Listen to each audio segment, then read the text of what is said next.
Boa noite, senhor presidente, senhora vereadora, nobres pares, público aqui presente, internautas, guarda municipal, sejam bem-vindos.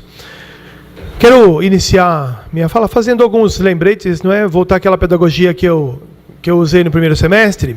Então, primeiro é fazer uma menção honrosa, vamos chamar assim, fazer um destaque. A gente vê muitas coisas complicadas, mas eu acho que é importante a gente destacar algumas pessoas que são vencedoras na cidade de Vinhedo. Então, aqui os meus parabéns para a família do Carlos e da Maria Barreto.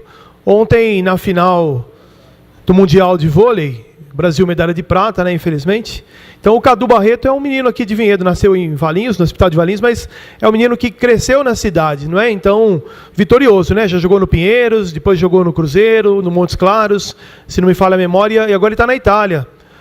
Então, é um vencedor. Então, aqui o destaque, eu acho que se a gente não consegue retomar esses assuntos, pensando no futuro das crianças, eu acho que esse exemplo, ele lembra bem isso. O outro, quero fazer um adendo também, o mês de outubro, a questão da conscientização do Outubro Rosa. Quão importante é o diagnóstico precoce para qualquer tipo de câncer, mas especificamente no câncer de mama, o diagnóstico precoce, ele é o grande passo para um tratamento para a cura do câncer de mama. Uma informação, eu vou voltar a falar na semana que vem, porque hoje é só primeira segunda do mês, mas uma importância muito grande a gente ter informação. Por exemplo, a questão de câncer hereditário, ele é menos de 10% que causa a doença.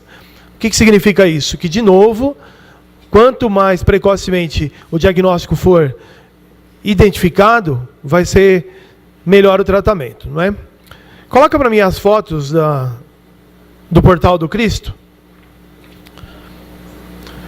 15 dias atrás eu comentei sobre a preocupação no Portal do Cristo, e eu entendi a justificativa, falei com o pessoal da Defesa Civil, falei também com algumas secretarias, e me preocupa o estado que o Portal do Cristo está. Pode ir passando as fotos?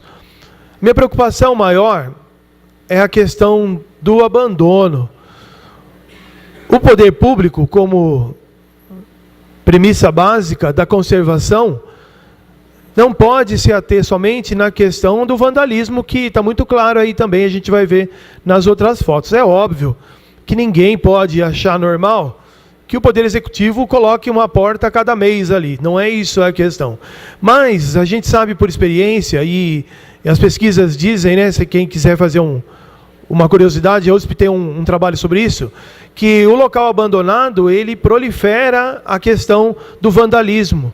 Não é? Então, a gente precisa olhar com outros olhos. É novo, o Portal do Cristo é muito novo para que a gente o abandone, não é, literalmente. Então, volto aqui, fiz questão de colocar as imagens, porque eu dei um retorno para as pessoas que nos procuraram, mas eu não vi uma ação efetiva. É necessário uma urgência para corrigir esse momento. E o que me preocupa nesse caso? Me preocupa a questão do vandalismo, não é? E a gente passou por isso a semana passada. É necessário que a gente enfrente os problemas. E o Poder Executivo, eu quero crer que ele precisa ser o primeiro a buscar essa informação. Qual que é o final da história das invasões nas secretarias? Não é? Foi passar por isso mesmo e está tudo normal? De maneira nenhuma, a gente precisa se incomodar com esses casos. Eu quero lembrar só, hoje vou usar também minha fala, algumas pessoas estão só vendo agora na internet, então agradecer essa casa, nós aprovamos 3 projetos no dia de hoje, e os 3 projetos, basicamente, eles se entrelaçam, né? 2 de maneira mais evidente, e o terceiro eu vou destacar. O primeiro projeto, o projeto 47, alguns artesãos se reuniram, junto com a Associação dos Artesãos, mais a Associação Italiana Vinhedense, e mais algumas pessoas voluntárias, e criaram 2 bonecos que eles chamaram do Giuseppe e a Marieta. Lembrando, né, o José e a Maria, nomes tão universais que a gente possa usar a nosso favor. Durante a sessão, depois da aprovação do projeto, eu já recebi, pelo menos um comerciante já se manifestou, dizendo, falou assim, olha, eu gostaria de ter na minha loja esses bonecos, porque de fato as pessoas que vêm fazer turismo na cidade perguntam. Então, uma ideia tão simples, né, dos artesãos, que a gente pode proliferar. eu coloco aqui à disposição o gabinete, né, o meu gabinete, e aí eu vou entrar em contato com a Secretaria de Cultura, com a própria Adriano, sempre presente, né, Adriano? Agora o papel é deles, né? Eles já se voluntariaram para fazer esse tipo de ação. Então vamos ver como que a Prefeitura pode ajudar no marketing, não é? O segundo projeto é um projeto que partiu de uma conversa, e aqui eu faço um destaque especial à equipe do Padre Júlio, aqui da Matriz Santana. Quero destacar o Luiz Mateus, o filho, né, Luizinho, que fez uma pesquisa que me deixou muito feliz, por saber o quanto que Vinhedo tem na história. O Luiz ele fez uma pesquisa tão detalhada que ele conseguiu achar no Estado de São Paulo, no governo do Estado de São Paulo, alguns relatórios da estação de trem, das pessoas que pegavam o trem de São Paulo para Vinhedo, de 1910, 1908. Ele conseguiu fazer esse relato para, de fato, pesquisar. Não é? Então, aqui os parabéns, porque eu fui surpreendido ao saber que no calendário do município não tinha o destaque para a festa da uva. Não é? Então, a gente precisa retomar algumas coisas. Não é? Como foi bem falado há um tempo atrás aqui, Adriano, e você como presidente da nova Festa da Uva, ou da comissão de preparação da Festa da Uva, a Câmara dos Vereadores, ela não interfere diretamente, mas ela presta o serviço, vamos chamar assim. A gente está à disposição para poder ajudar nessa questão. E o terceiro, que eu falei que não diretamente com o turismo, mas de grande importância, o destaque para o Viva a Inovação. Agradeço a Maria Paula presente até agora, representando o Sebrae, não é? Que a gente possa, de fato, incentivar os jovens ao empreendedorismo. O empreendedorismo, ele escapa daquela situação básica que é montar uma pequena loja. Isso é importante, mas eu quero crer que a gente pode incentivar mais.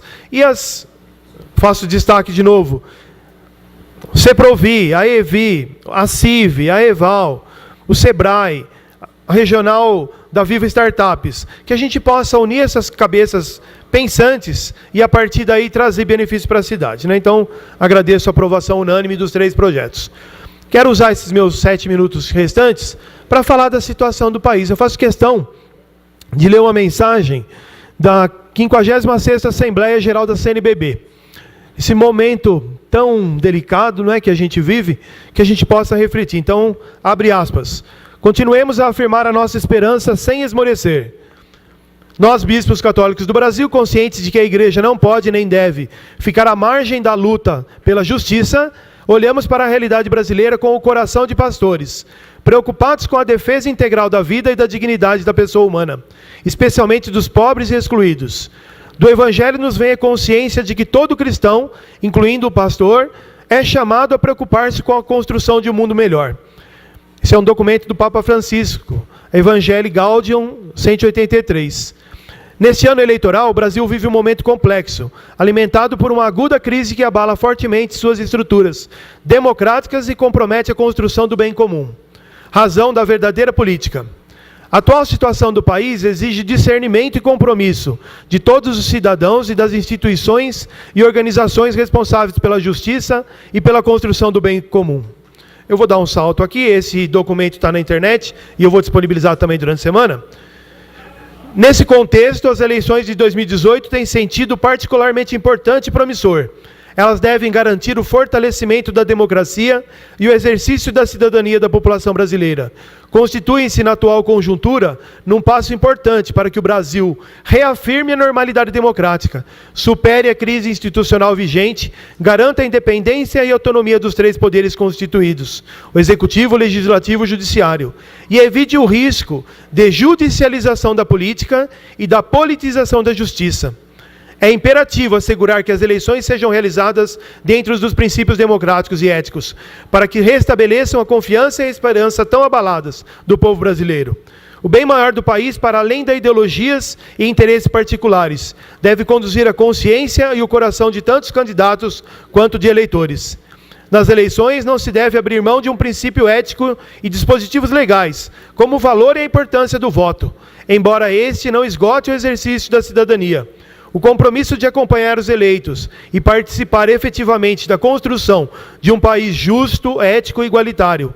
A lisura do processo eleitoral, fazendo valer as leis que o regem, particularmente a Lei 9840 de 1999, que combate a corrupção eleitoral. mediante a compra de votos e o uso da máquina administrativa. Também a Lei 135 de 2010, chamada Lei da Ficha Limpa, que torna inelegível quem tenha sido condenado em decisão proferida por órgão judicial colegiado. Neste Ano Nacional do Laicato, com o Papa Francisco, afirmamos que há necessidade de dirigentes políticos que vivam com paixão o seu serviço aos povos, solidários com os seus sofrimentos e esperanças, políticos que anteponham o bem comum aos seus interesses privados, que não deixem intimidar pelos grandes poderes financeiros e midiáticos, que sejam competentes e pacientes face a problemas complexos, que sejam abertos a ouvir e aprender no diálogo democrático, que conjuguem a busca da justiça com a misericórdia e a reconciliação. É fundamental, portanto, conhecer e avaliar as propostas e a vida dos candidatos, procurando identificar com clareza os interesses subjacentes a cada candidatura. A campanha eleitoral torna-se, assim, oportunidade para os candidatos revelarem seu pensamento sobre o Brasil, que querem construir. Não merecem ser eleitos ou reeleitos candidatos que se rendem a uma economia que coloca o lucro acima de tudo e não assumem o bem comum como a sua meta, nem os que propõem e defendem reformas que atentam contra a vida dos pobres e sua dignidade. São igualmente reprováveis candidaturas motivadas pela busca do foro privilegiado e outras vantagens. Por fim, reafirmamos que dos agentes políticos em cargos executivos se exige a conduta ética nas ações públicas, nos contratos assinados, nas relações com os demais agentes políticos e com os poderes econômicos. Dos que forem eleitos para o Parlamento, espera-se uma ação de fiscalização e legislação, que não se limite à simples presença da bancada de sustentação ou de apoio do Poder Executivo. As eleições são ocasião para os eleitores avaliar os candidatos, sobretudo os que já exercem mandatos, aprovando os que honraram o exercício da política e reprovando os que deixaram corromper pelo poder político e econômico.